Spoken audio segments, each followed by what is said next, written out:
Bullet for my Valentine here on Across the Board with E and the Colonel. Continuing the gun theme. Yeah, we've got a gun theme going today, so call in with your request, 410-651-8460, and we're going to continue that on either bands with a name gun, something like that in it, Bullet, Mark, whatever, or a song with something like that in it. So, and the reason we're doing this there is a reason. Because we have Daryl Parker and Jay Lim, both from the Popular History Channel show Top Shot, are joining us right now on the line. Jay, Daryl, are you guys there? Yeah, Colonel, I'm here. Great. Now, you guys have been through a lot this season. I mean, I watched the first season religiously, and I've watched this season religiously, and I got to tell you, the challenges they've put through this season they seem like they're just infinitely harder than the first season. Yeah. Did this meet every expectation you guys had with your experience on the show?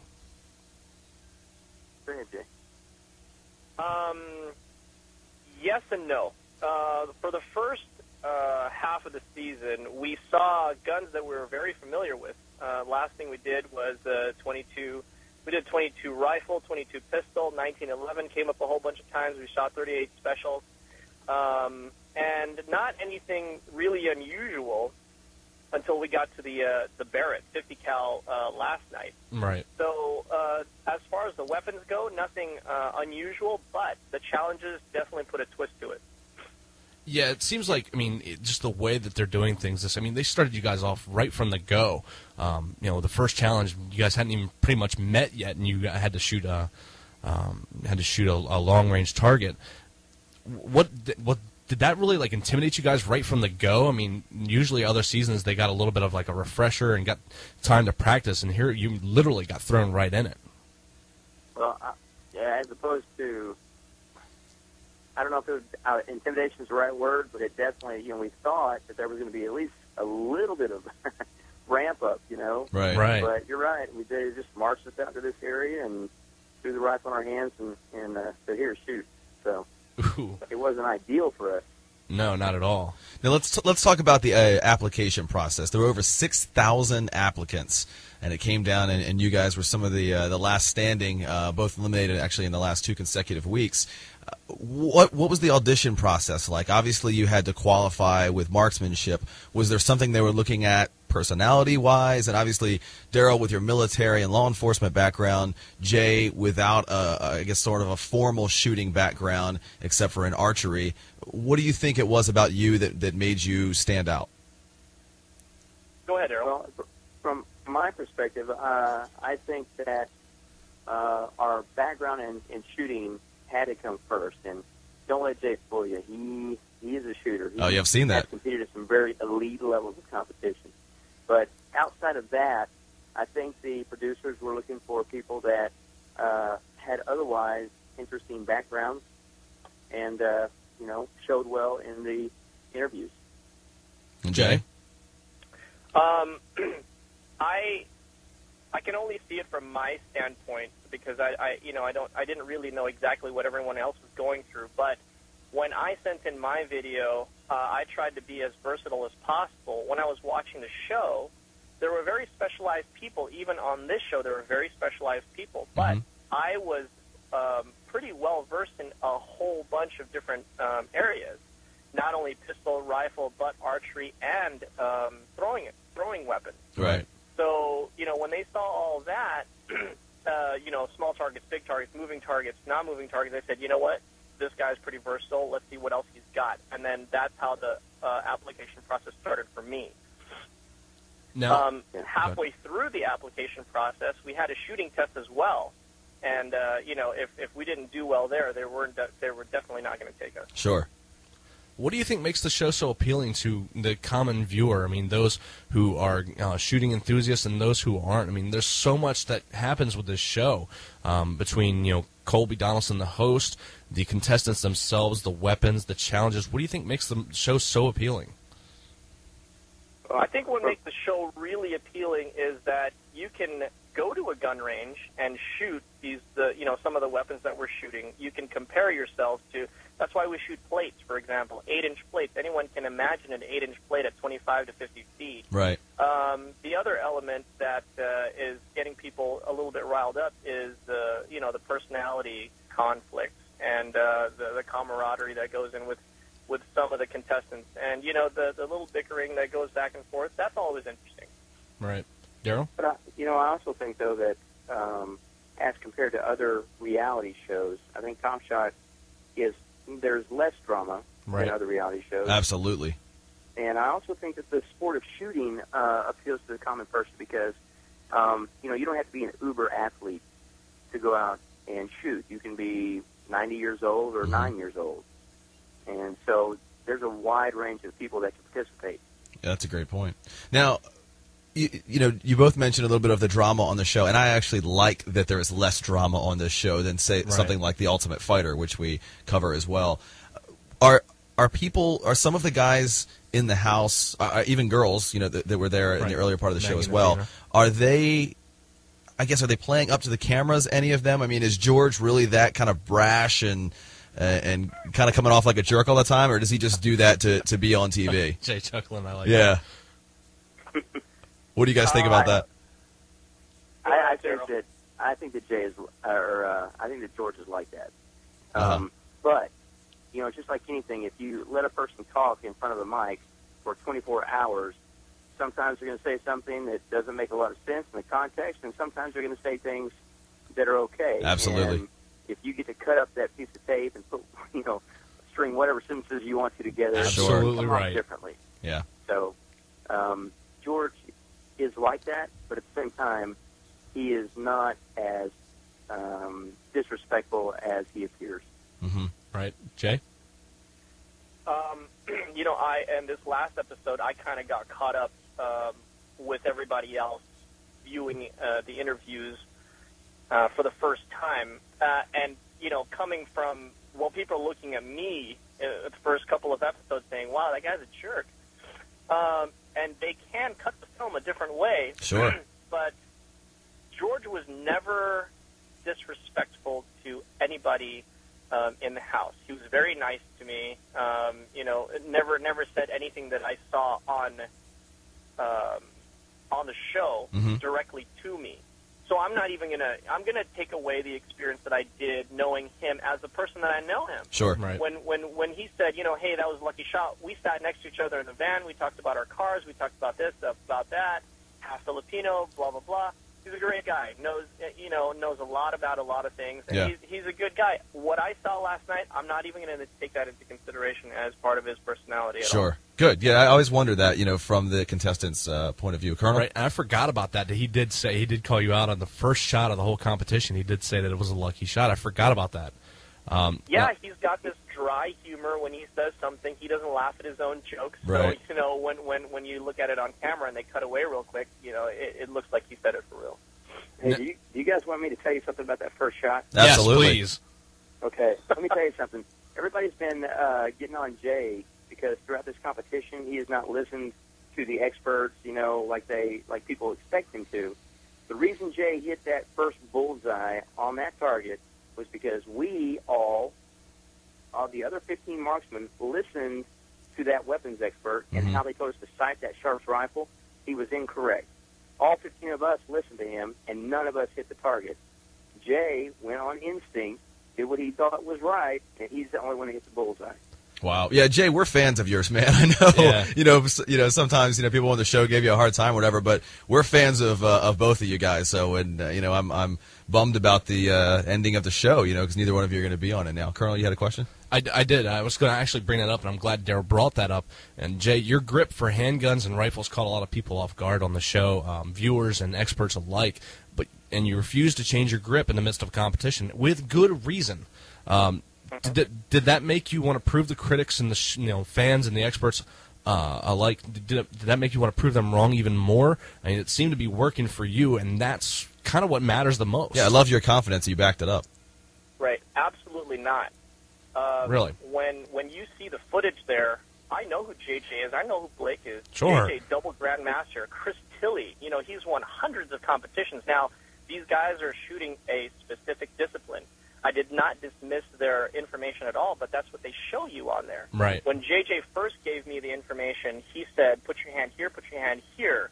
What he missed, what he didn't tell me was that there's a push-pull relationship between the hands. That's what Chris Tilley told me later. Ah, it didn't gotcha. make sense to me. So when I was holding with my left hand completely to the left side of the gun, I was still holding the gun with my right hand, all the pressure's in my fingers, and shooting the same way I was without any support against gravity. Wow. Now, I shoot Olympic pistol, which is one hand, so all the pressures are in my fingers, are all there. I'm holding the whole gun, the whole weight of the gun with my right hand. Right. When you say, hey, you can use your left hand, what's the pressure that I'm fighting against? Mm-hmm. Gravity. So the first thing I'm going to do is, hey, if I have my left hand, I'm just going to push against gravity, and that's how I arrived at my grip. But when I went back to the house, I asked Chris, tell me exactly what you guys were trying to tell me out there, because now we have a lot of time. When we're out there 5-10 minutes, 5-10 rounds, there's no way that I'm going to get something that fast. And what you didn't see is when I used the new grip, I missed everything. Switched back to the old grip and hit everything. We all decided as a team, me, Daryl, Ashley, and the experts, look, you're going to shoot that way. You're going to shoot that way very than the new way. But they don't show Right. that to you because, again, they want the ratings to go up. Sure they do. And plus, also, anybody who's trained in any kind of a discipline like this for a while knows that if you are trained a certain way, you have muscle memory and that sort of thing, you are not going to be able to switch over in the heat of battle. Right. When the adrenaline's running and the clock is ticking, you're going to revert exactly back to your training. Yeah, Absolutely exactly. If right. they try to institute a new grip or a new stance or whatever, it would not have gone well. Yeah, more detrimental. Across the board with Ian the Colonel here with Daryl Parker and Jay Lim off Top Shot, History's hit reality show. Daryl, let's talk about the book. So I know you've been working on this it's a fiction novel, and it's called Sacrifice of the Season, and I believe it comes out tomorrow. Is that right? Yeah, it's going to come out tomorrow on Amazon.com. Okay. It is a fiction novel. I guess if I had to describe it, I would say it's kind of like a Harry Potter meets Tom Sawyer as written by Stephen King, a little dark. Interesting. Yeah. So far, it's been reviewed really well, and I can't wait to hear the feedback of all the readers. Now, Daryl, you actually, according to the Top Shot Facebook page, it seems like you have been the fan favorite from this season. Why do you think that might be? Let me answer that one. Okay, Jay, go ahead. Go ahead, Jay. Being one of his biggest fans, I mean, I was Daryl's biggest supporter. The first day I met this guy, he made me laugh, and I liked him from the very beginning, and that's why you see my face go, what the hell are you talking about? We got along so well. Mm-hmm. The reason Daryl is a fan favorite, he is one of the most versatile people out there. If you watch his audition video, I don't think I could do that. He said, 7 different weapons, 7 hits in less than a minute, and he was talking in between. Now that and the camera never cut away. That is why people like him.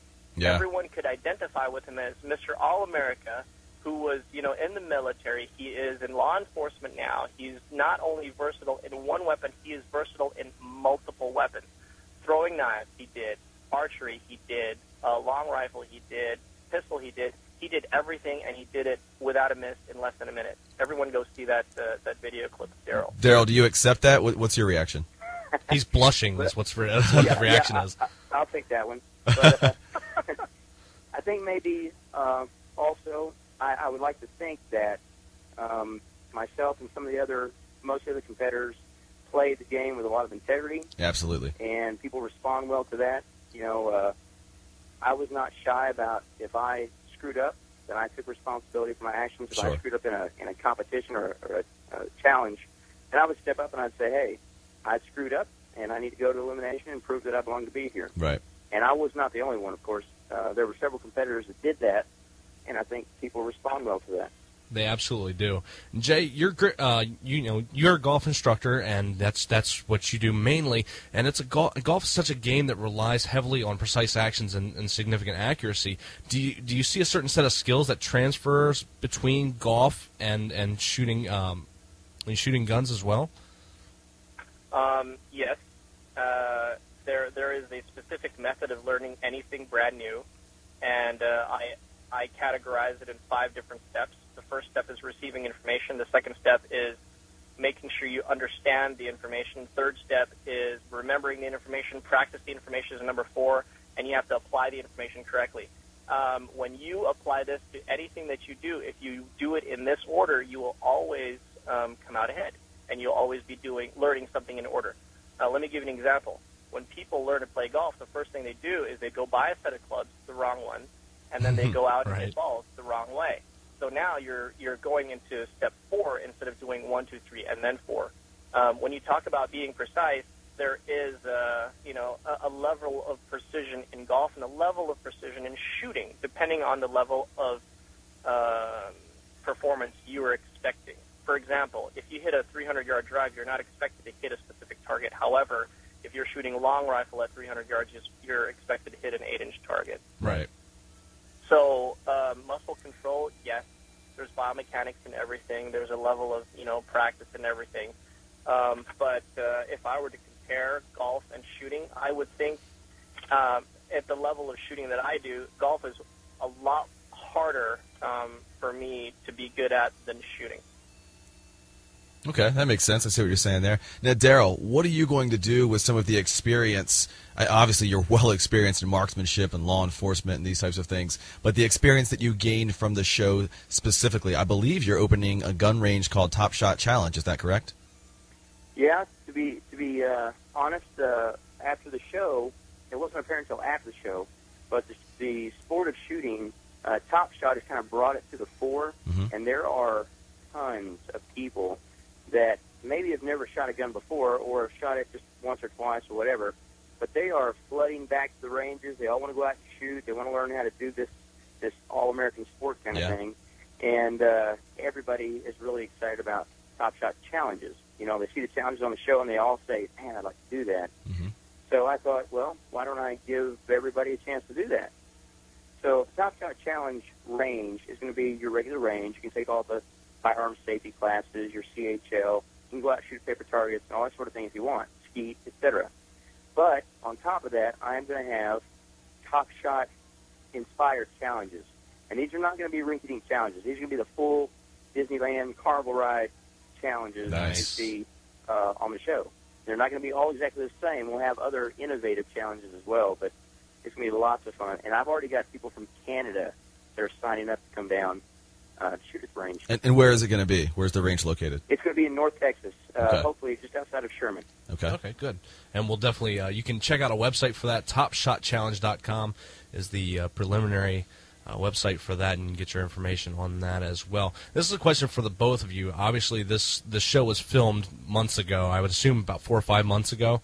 And you're under strict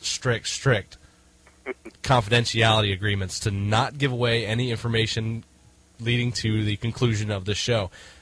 I mean, Daryl, I was told that your wife didn't even know that you were getting eliminated until the week you got eliminated. How hard is this for you, the two of you, to keep this information to yourselves?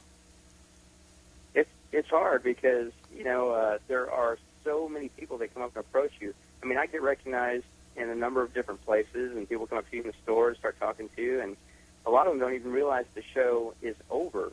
So they think you're still out there. Oh, right. Shooting, but everybody is curious about it. There are a lot of fans of the show, and they all want to know, so they all ask you. And it's hard because you want to tell them so bad, but you just can't. Jay? Yeah, what people don't realize is it's a lot easier to, just talk about it and, go through all the excitement about what's happening on the show. But, it's way harder just to keep it to yourself and say, I can't really tell you about it. Oh, so when each episode airs, to be able to talk about it is kind of a relief. I imagine. Is this something that, like, Jay, you would call Daryl and talk about it, just talk about things just to get some sort of outlet to release that information to each other? Absolutely. That's one thing that keeps us all, in contact with each other, because no one can identify with us other than, the guys that we were with there on Season 2 and some of the guys on Season 1. And even the guys on Season 1, we can't even talk to them about the specifics because, they're probably not under the same contract as we are, and, who knows if they'll leak the information too. But, I call Daryl all the time and say, hey, man, what did you think about that? And while we're watching and send a text or whatever. Or wow, look at the way they edited that. Right. Yeah. Now, obviously, there are several weapons on the show, not just guns, not just handguns, not just pistols, but tomahawks and all sorts of things, archery. Some people knock the show because of that, because of the unconventional weapons. What do you guys think about the extra weapons being thrown in the mix? I think it's completely valid. I mean, the show is called Top Shot. Right. The premise of the show is well, advertised. It's supposed to be over the range of all weapons. And imagine if you had a show that was just firearms, okay? Mm-hmm. Well, then it's a slippery slope, because then someone's going to want to cut out, well, we don't need those historical firearms in there. They're not very accurate anyway. Right. And then, so on and so forth. And at the end, who wants to shoot who wants to watch a show for 13 weeks about pistol shooting? Yeah, exactly. It's very boring. So, Jay? Right. I think that the throwing implements are a little bit outside a shot. You can't even call it a shot. You call it a throw. Okay. But I think archery is very valid. Mm-hmm. Absolutely it is. It's got the three basic systems. There's a sighting system, there's a release system, there's a target. And it's common with everything else, but it adds another element, which is creating the energy that is in your ammunition. Right. For a bullet, for example, all the energy is encased in the casing. Well, in archery, you have to create the energy that's in your ammunition. So that adds another element that is outside firearms, but still incorporates marksmanship. So then, Jay, you would assume, if you were to actually break it down, you would think the blowgun was more appropriate than the tomahawk then, correct? Yeah, definitely. That's why they call it a blowgun. Right. Now, I love that blowgun. That thing is an awesome weapon. You guys are listening to Across the Board. We know, Daryl. You're listening to Across the Board on Hawk Radio with Ian the Colonel. We're with Jay Lim and Daryl Parker from the show Top Shot. And I'm going to start with Jay on this, and then we'll get to Daryl. What did you not get to shoot on the show? Not what's coming up in the show, but what weapon were you hoping to see in the competition that you didn't get to shoot, that you were really looking forward to? That I did not get to shoot. Right. First, the one weapon that I did want to shoot that did show up was the Barrett 50 caliber, because I'm going to have very few opportunities to shoot that thing. Right. So I was happy that came out. But the one weapon that I didn't see that I really wanted to shoot was a shotgun. Yeah, a lot of people have asked about that. Right, that's moving targets, and I shoot Olympic skeet with once in a while with Kim Rohde, and that is a huge skill in itself, because it's not a stationary target. A lot of people have said, well, you don't move targets very well. Okay, try shooting a 65 mile an hour bird at 35 feet away, and you don't know when it's going to come out. Mm-hmm. So right. That's skill right there, and the gun isn't mounted. So you have to call for the bird, wait for the bird to come out. It goes 65 miles an hour. You mount the gun, point the gun, aim the gun, and shoot the gun. That's fast. And if people think I don't shoot fast, let's go out in the skeet field and see how well you do. Get him, Jay. Daryl? Well, you know what? We didn't get into as many rifle shooting challenges as I wanted. And one weapon I really wanted to see out there was the 30-30 lever action rifle. Right. It's kind of an iconic rifle. Yeah. You can be very accurate with it. It's fun to shoot. I can think of a ton of challenges that you can accomplish with a 30-30 lever action rifle. And so I was kind of disappointed that we didn't have some more historical-based weapons. Right. Now, let's talk about tips that you would give people, and then we'll finally wrap up with what you guys have going on right now. So we talked about Daryl's book and the shooting range. We'll talk to you, Jay, about what you have going on as well. But tips. I mean, when I was really, really young, I shot air rifles competitively as well. Actually runs in my family. My grandfather was a great marksman. My mom is actually a crack shot with a rifle as well. And if she's listening, she'd like to hear that. But what would you guys say are some tips for people that, not just safety, but for being a great marksman? I mean, it could be a little thing. Like, I remember things like, at least what they taught me when I was a kid was, breathe, inhale, and then exhale halfway, hold that breath when you squeeze and don't pull. I don't know if that's valid or not, but that's what I was taught. Well, the one thing that I see people do is they blame the gun first thing they do is they blame the gun. I hear this more times than not. Oh, I like this gun, or I don't like this gun because I aim in the middle and it shoots all over the place. Right. You know, it's more you than it is the gun. Another thing I see is people who have adjustable sights. They shoot one shot and adjust the sight. They shoot another shot and adjust the sight. Right. Well, you need to aim in the middle, keep shooting, see where the group is, and move the group instead of, blaming the gun more than yourself. Mm-hmm. And Daryl? That's one thing that I would see in most people. Okay. And I'm guilty of that myself. I've picked up different shotguns before, and I've done really well with one shotgun and not so well with another shotgun. So I'm absolutely guilty of that myself. Daryl? Well, I think if we're talking about handguns, I think the problem that most people have, and it takes the longest to overcome and the longest to correct, and you can still have it even if you're a pro, is your grip and your trigger squeeze. For a beginning shooter, you're going to see a wide group, and you're going to be wondering how to fix it. And you really need to focus on how you grip the gun, how it sits in your hand, and what your trigger squeeze looks like. If it's a jerk, if it's straight to the rear, if you're milking the pistol grip. Mm-hmm. So spend a lot of time analyzing your grip and your trigger squeeze. Okay, Cool. good. Good So, advice. again, we'll go out with what do you guys have going on right now? Anything that you have to promote or just want to talk about in general, life, kids being born, anything? Daryl, we talked about the book and the gun range. You want to talk about those more? Or Jay, you have anything going on? How can people get in touch with you, I guess, to get golf lessons as well? Yeah, I am one of the leading authorities on golf biomechanics, and I teach based on two things, biomechanics and physics, which are the two things that go on. There's kinetic energy at the ball, and we're getting the kinetic energy with your biomechanics. If you want to learn more about the pure impact system that I developed, you can go to www.jlimgolf.com, and you find information there. I also have a book, and it's called Single Digit Handicap in 13 Weeks, and you can buy that on the website as well. Wow. Great. I'm very excited to see. Daryl says he's going to send me a book, so make sure you sign that and put something nice and personal so people know it's directly from you. No, Daryl, you should put a bullet through it and then send it to him. Yeah. Jay is very happy with that. What's that, Daryl? I was going to send him an axe head. That's good, too. And Daryl, you obviously have your. Do you have any more books in the work by chance? Well, this book is the first book in a 4-book series. Okay. So I'm already starting on the second book.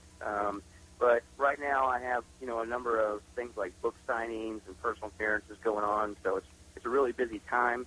For example, April 16th at 2 p.m. I will be at the Bass Pro Shop in Grapevine. Okay. I'll give a little seminar, a little discussion about marksmanship and the show Awesome. Top Shot, and then kind of a Q&A session after that. So right now I'm just kind of riding the wave of what's going on and seeing where it takes me. Sure. And again, where can they find, what websites can they go to find out what's going on with you, Daryl?